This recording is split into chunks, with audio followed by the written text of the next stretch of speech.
Welcome back, everybody. Ready for our last session, and then we've got happy hour from 5 to 7. So we've got David Matthews with us doing a talk on living well-architected late in the day. So let's welcome David to the stage.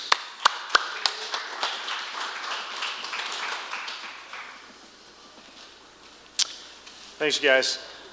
So today we're going to talk about living well-architected and the AWS Well-Architected Framework.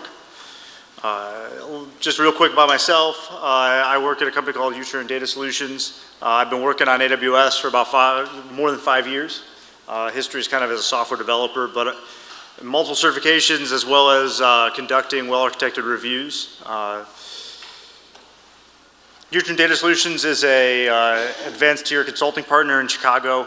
We're one of 35 well-architected launch partners, and we conduct well-architected reviews kind of on AWS's behalf. But you guys could also do them yourselves, which we'll talk about later on. But overall, we're kind of all things Amazon. What is AWS Well-Architected? So it kind of started off with the Well-Architected Framework, which Amazon created a couple of years ago, really designed to give you guys insights into the best practices that Amazon created. They could have given you these things as just like a rough guidance overall on how to work on the cloud, but they wanted to break this down so it was easier to understand. So they really break this down into what they call 5 pillars. Their 5 pillars are broken into, first, operational excellence, which is designed to help you look at how does your system operate.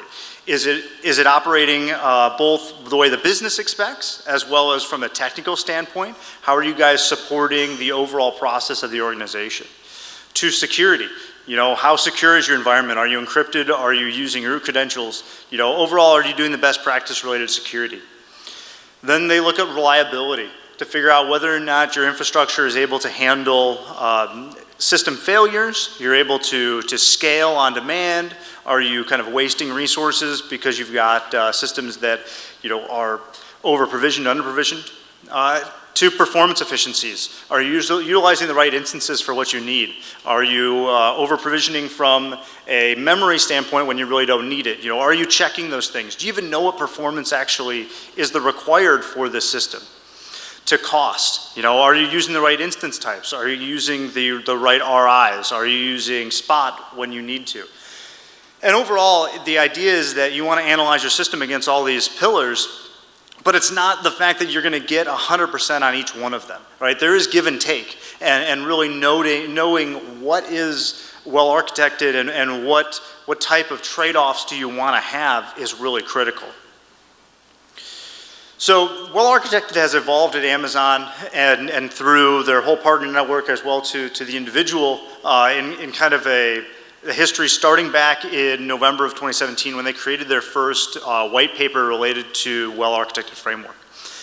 This white paper actually gave you I think it's like 90 pages by itself, and each pillar has another 60 pages associated to it. It's a tough read, right? So Amazon got feedback that everybody loved the Well-Architected Framework. They loved these white papers, but nobody wanted to read them, and nobody wanted to really study them. So they pushed off and allowed Amazon SAs to conduct well-architected reviews. And that worked out great. They got great feedback, but it's hard to book an Amazon SA as your organization. So last year they pushed off and started having some launch partners able to do well-architected reviews on Amazon's kind of behalf, and they trained them up, U-Turn being one of them, myself being one of those guys that actually do them. It got great feedback as well, and they went one step further, and at reInvent, and we'll talk about this later on, they created a self-assessment tool to allow you to actually do this yourself. So why would you want to live well-architected?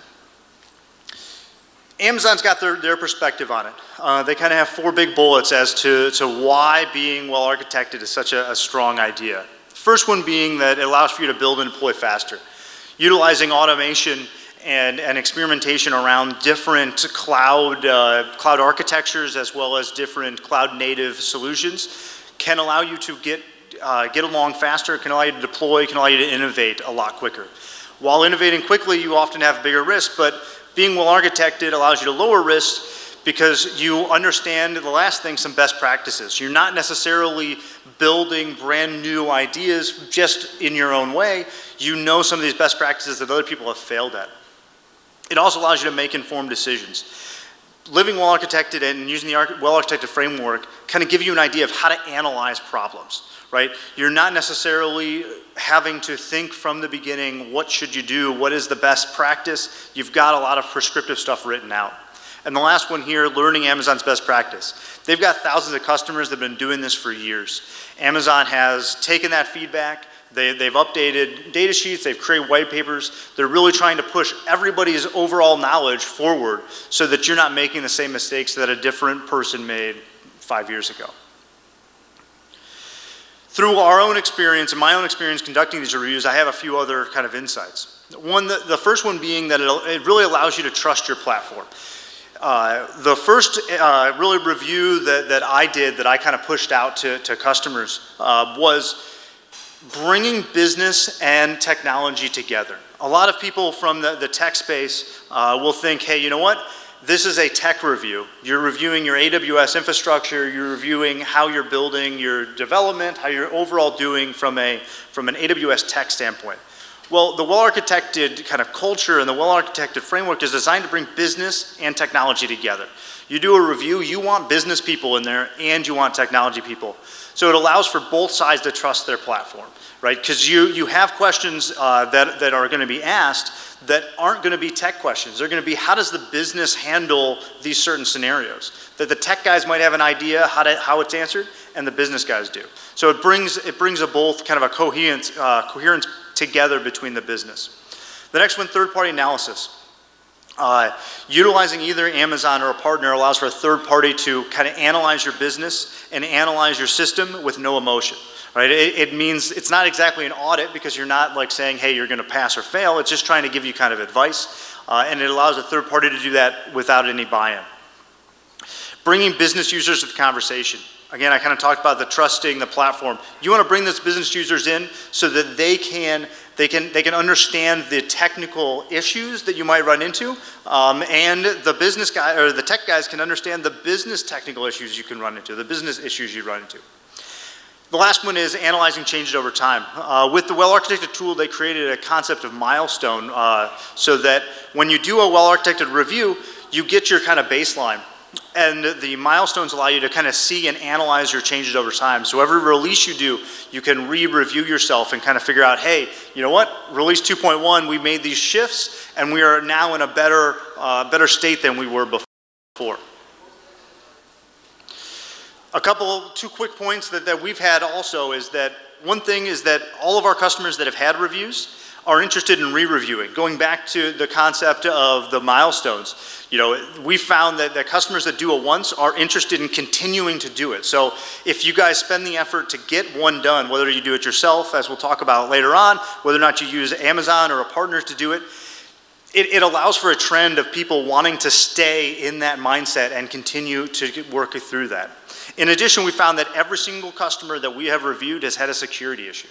So, thinking back, why would you want to review, which we can talk about later on as well, security issues happen all the time, right? Whether or not it's a major issue that you've actually, been caught and had, somebody, inject something into your system, there is always exposures out there. So, having a review, looking at your system in a certain way is beneficial at any point in time. So the next question, now that you kind of know what it is and why you want to do it, how do you live well-architected? The first thing is fostering a culture within your organization of a well-architected. Actually, looking at everything through a well-architected lens. Well-architected has this concept of lens within them around, viewing things in certain ways, like say serverless, but really overall you want to make a lens within your organization of well-architected. Right? You want to be experimenting with new AWS systems so that you're able to figure out whether or not these new systems work better within your organization. Can it lower your cost? Can it increase your performance? Every single time you make a change, consider the cost, the performance, the reliability, the security of those changes. Don't just make a change and then later on assume that, hey, this is going to work out, right? Think about scalability when you're starting off. Think about cost when you're starting off. Think about what type of performance do you need at the beginning. Creating runbooks and playbooks. A lot of times we hear that, hey, I'm not big enough to need a runbook and playbook. Why should I do it?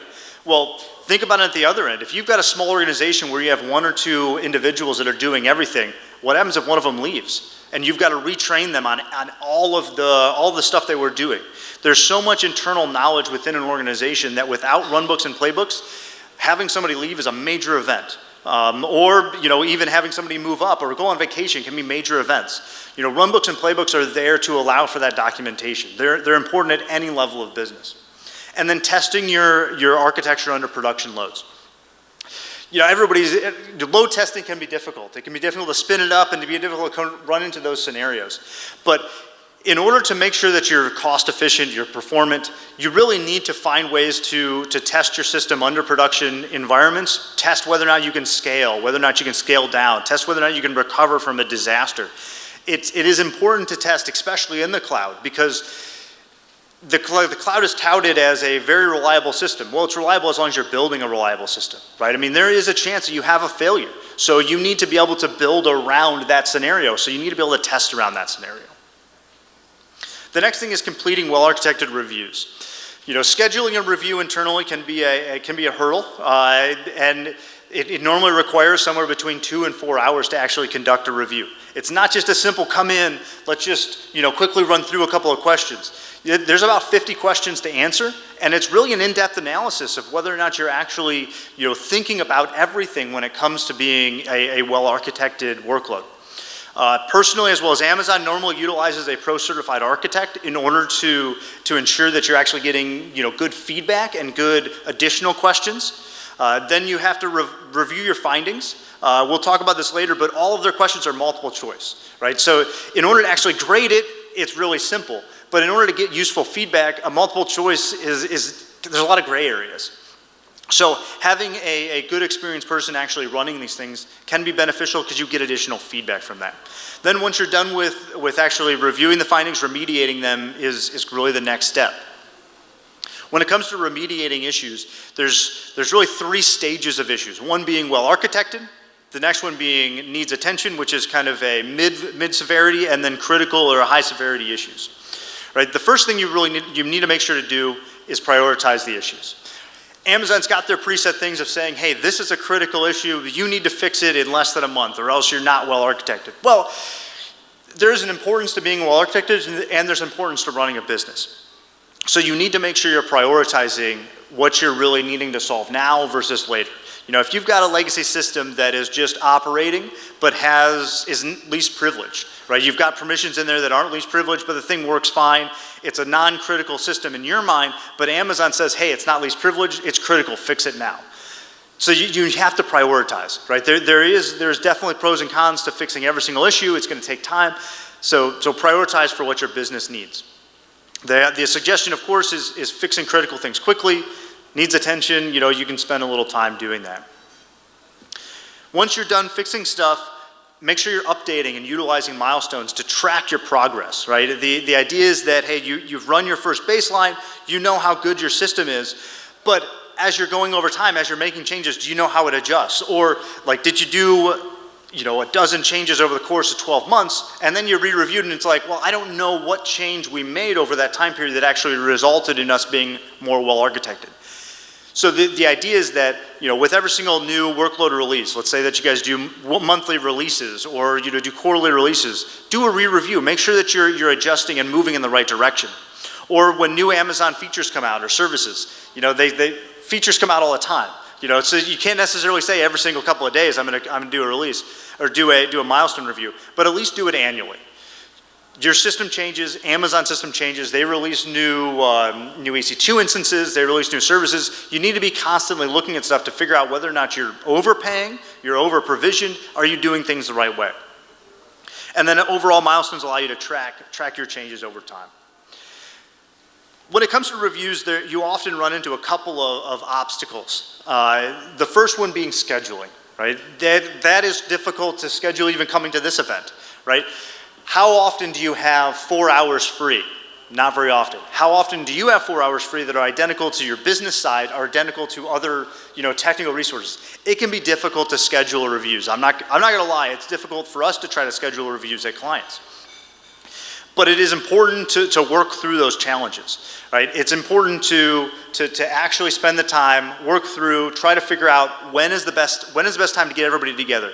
Because if you compromise and you say, hey, you know what? I can get 2 people here and do this, but we'll not worry about the business side today, and we'll worry about them at a later point in time. You're not going to get the right feedback you need. It's better to have everybody together. It doesn't have to be. They can be remote. It doesn't have to be everybody on site, though it's always wonderful to do that. But make sure everybody is communicating at the same time. The next one is determining the appropriate workload. Normally, the first workload you review is often the hardest to figure out, and then after that it kind of rolls through. But it doesn't necessarily matter which workload you choose for the first one. Normally people try to do some isolated ones, but just picking a workload and moving forward is important. Security access and approval kind of goes together. The well-architected tool on the console does require specific permissions to run. You got to make sure you have those permissions to do those edits. So there is a security piece. In addition, when you're analyzing your system, oftentimes you might need to give somebody else some higher level, if you're not giving full read-only, some higher level access to truly analyze the system. Especially if you're using a third party to do that. You might need some prior approvals to get that done. But even if you're doing it internally, if you're just a developer and you want to analyze a system, you might need some prior approval from upper level management to actually go through this process. So you got to think about these things before you just kind of jump into it. But they're well worth it. So it's not, don't use these things as discouragement. Use these things to kind of pre-plan as you're thinking about it. So what is classified as a workload? Up here I've got the AWS statement for it, but really it's a collection of systems. There's a collection of systems within AWS. It could be on-prem, it could be off-prem, but AWS is really classifying it as a set of interconnected systems. It could be your front-end web interface that talks to your database. It could be a scheduling app that's working and communicating out. It could be your BI, big data platform on a different end, but it's designed to be an interconnected system. It's not just, I've got a single API gateway or a single API. So it's interconnected. Workloads are important because the idea is that you want to review a specific workload. You don't want to review your entire application stack possibly, because you could find within that application stack that things are handled in different ways. Like you might have security that's least privileged within your BI system that's not least privileged within your front-end system. So you don't want to say, hey, you know what, should I check the box? Should I not check the box? So analyzing smaller systems is beneficial. You don't want to go too small because then it's, you can do over-analysis. But working single workloads is really what they aim for. And then the next question that kind of feeds into that is what workloads should be reviewed? All workloads, right? From a sales standpoint, I can tell you that, I think you should analyze every single workload. But from an AWS architecture standpoint, every single workload should be reviewed in this manner. Because you don't know whether or not you're wasting money. You don't know whether or not there's a security issue. You don't know whether or not you have a reliability or a disaster recovery issue unless you actually analyze your workload. You can make assumptions. A lot of people make assumptions, and there's a lot of security issues out there. I talked earlier about 100% of our customers have had a security issue when we've done a review. From an AWS standpoint, the vast majority of well-architected reviews that have ever been conducted, whether by a partner or by AWS, have found security issues. It's not 100%, but it's still a large majority. So it's something to really think about within your organization, within a workload, that just look at your system. Make sure that you're actually thinking about things in the right way. The next thing to jump into is who conducts well-architected reviews. The first one, Amazon Solution Architects. So from an AWS standpoint, they offer this as a free service. You can get a pro-certified solution architect to come in and analyze your workload. It's a third-party analysis, which is wonderful. You get kind of honest feedback from AWS directly. The difficulty there is trying to actually get them to come on site and do it. Amazon SAs often support hundreds, if not thousands, of accounts. If you're at an enterprise scale, you often have a dedicated SA, but then you have a flip side problem where you might have a dedicated SA, but you might have thousands of workloads to look at. So, trying to analyze each one is often difficult. But it is still something that's worthwhile asking about. If you have a connection with your either Amazon directly, ask them about doing a well-architected review on one of your workloads. The next option is utilizing one of the approved well-architected partners. They also require you to get a pro-certified architect, you get a third-party analysis. AWS offers promotional credits to offset any costs that you would, or offset costs associated to analyzing your workload. You normally get a much easier time scheduling them, and it can often result in a low-risk opportunity to evaluate a partner. You know, if you've got a workload, you never worked with partners before, you've never worked with, say, a consulting agency to come in and look at your system, this can offer you a net-free, with offset with AWS promotional credits, opportunity to analyze or utilize a partner. Now, there are some considerations to doing that. There is an upfront cost, which can be offset by promotional credits, and you normally require business approval doing that, right? You're actually letting a third party, a non-AWS third party, into your system to give you analysis and feedback. So you've got to work through some of those hurdles. The next one is a self-assessment, right?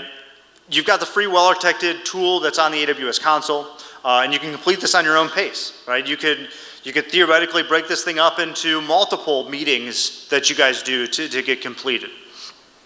There are some considerations that you have to think about from a self-assessment standpoint, in that oftentimes when doing self-assessments, you're going to take shortcuts, right? You're going to bring less people to the meeting. You're going to be, hey, you know what? They said it's a 4-hour presentation, but let's just kind of churn through this thing, right? We can get these questions answered. It is multiple choice. You might be like, hey, you know what? It's a gray area, but let's check that box, right? So it's oftentimes you would take shortcuts by doing self-assessments. The other thing is inexperience. So I talked about, and we'll show some of the multiple choice questions later on, but when there are multiple choice questions and you just have to check boxes, it's sometimes difficult to know where the compromise is of, should you check this, should you not check this, should I take a note, how can I, learn to do this a little bit better? Having an experience often can lead to a less accurate analysis of your system. But if your option is no analysis or less accurate analysis, I would still suggest doing an analysis on your own, right? We talked a little bit about utilizing this tool, so I want to kind of jump in and show you guys what the tool is all about. Later on, I can jump in and show you guys a demo. I'm upstairs, and we can easily walk through, and I can show you guys this as well. Today, I just want to kind of run through slides on it. But overall, this tool was shown at reInvent this past year. They announced it. It is a console-based tool. Just like much of their interface, you can do this all through the console. It offers you the capability of defining multiple workloads across different regions. It has the capability of analyzing, quote unquote, analyzing on-prem as well as other data centers and AWS workloads. They don't necessarily care what you're analyzing. The idea is that if you analyze things that are even on-prem, it might help you figure out that, hey, you know what, the cloud's better for this, help give you kind of defense of why migrate to AWS. Well, analyze your system on-prem. Analyze your system on a different cloud. Overall, the main console application is designed to give you kind of an overall status. It shows you what are high risk, what are medium risk, kind of what's the status, are you in progress, have you answered all the questions associated to this. We talked about the questions. Overall, there are, I think it's 49 questions in total. The review questions themselves are a blend of mixed between complex and straightforward questions. Technically, they're all multiple choice. Now, the reason I say technically all multiple choice is that a lot of the check marks aren't necessarily as simple as yes or no, right? Every single one of these things might have 8 or 10 different check marks that you need to really be thinking about. It's designed to help you analyze and bring up questions within these reviews that you might not have thought of just by having a simple question brought to you. Each one of these multiple choice answers has additional links associated to it for you to help continue to analyze your system. All right. These questions require both business and technical mindsets when you're looking at them, trying to answer them. It might ask you, like, if you've got a security issue, how are you solving those security issues? Do you do root cause analysis? Do you notify customers? Do you just simply log it? Are you logging them individually, or as for every single one of these security issues that are the same, are you grouping them all together? These answers aren't necessarily purely a technical. You might need to know whether or not the business side is notifying customers around this. So you've got to bring both of them together. In addition, it allows for you to take notes if there are those gray areas, or if overall you're trying to figure out how can you improve. Right, you want to take notes of like, hey, we're working towards getting better least privilege, or there's a couple things that came up in this meeting that said, hey, we need to look at these couple of things. These notes allow for you to go back and track what's going on. And overall, each one of these things are broken down into a set of review questions. The review question window looks like this. Overall, they're broken down into kind of 4 different sections. The first one being a list of questions. This list of questions gives you a list of every single question that's available, all approximately 49 of them, broken into security, to operations, to scalability, to reliability. I'm not going to go through every single one of them. I can gladly show you a demo of it. It's a free tool. You can go on to and look at your console and look at every single question. After you click on a question and you actually select it, it shows you the question at the top. It shows you a little blurb of how to better understand the question. And then it shows you a big list of multiple choice answers. Like I said, each one of these things is not just 1 or 2 answers. It's a whole list of them to help you analyze your system based off the question that's being asked. What I trimmed out of this thing is actually right underneath the none of the above is that little section where you can write your additional comments so that you can go back and look at them. The last part of it is help. So with every single one of these multiple choice answers, it leads over to this little help section, which gives you a little bit more understanding of what that answer might be looking for, which can lead you down a whole rabbit hole of Amazon documentation or white papers that help you additionally figure out, should you check this box? Are you actually abiding by this? How does it necessarily work for you? Once you've filled out all of their questions, you then jump into their improvement plan. Right? The improvement plan is designed to help guide you how to review or how to fix the issues that you have. Right? The first one being an overview, telling you how many issues do you have, how many high risk, how many medium risk issues do you need to resolve. The second one being a editable priority list. AWS will automatically create the list based off of high priority issues. I have the most high priority security issues in this little test run I did. You can always edit that and reprioritize it depending on what you want. The last thing is the recommendations for improvements. So this specific issue here, which is detecting and investigating security events, which I kind of talked about earlier, it's going to show you a list of bullets that are making it so that you're not well architected. All of these things are links that will link you back to the white papers that, again, try to teach you how to resolve these. Don't just go and check the box. How do you actually fix this within your organization? Trying to give you suggestions on how to work within that. Once you've done your improvements, whether you've done small improvements, whether you've done big improvements, once you've done those improvements, there is the milestone tab allows you to actually go back through, re-review your system.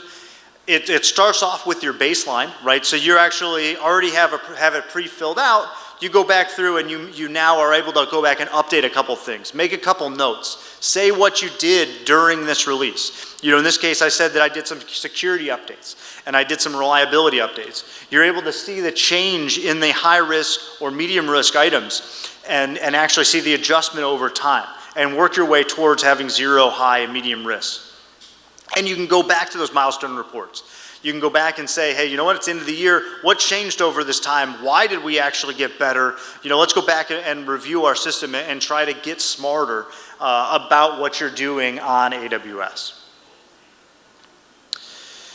And then lastly is around like incentives, around why would you actually want to do this? Why would you necessarily want to involve a partner in this or going straight into AWS related to it? So there are some incentives for partners to do it for you guys. You can receive $5,000 in usage credits to offset your cost of using a partner In addition, well-architected reviews, or we like to call them wars, often lead to funded proof of concepts within your organization.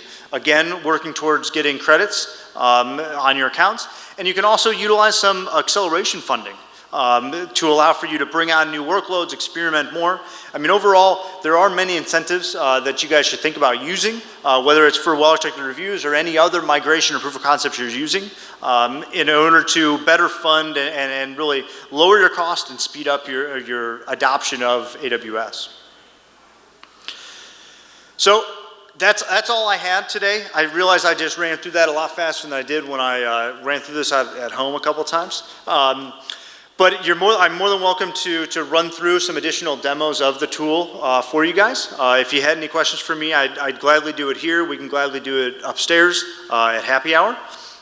But feel free to contact me if you had any questions. You have questions about the tool, you have questions about doing a review.